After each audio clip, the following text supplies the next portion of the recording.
Hello guys, I'm Abhishek and you are watching Abhishek Tech, and today I'm gonna show you how to remove watermark from any video editor app. So first of all, you will need a rooted device and Xposed framework installed. Then download and install Lucky Patcher, link given in the description. Go back and open Xposed installer. Swipe right and open modules. Enable Lucky Patcher. After enabling, go back and reboot your device.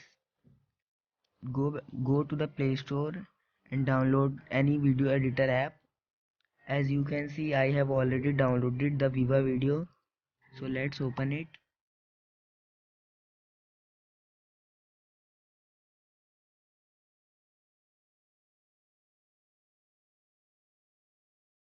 Now click on top right VIP,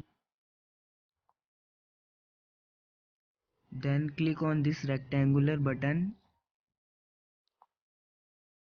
Then you will see in-app purchases hack.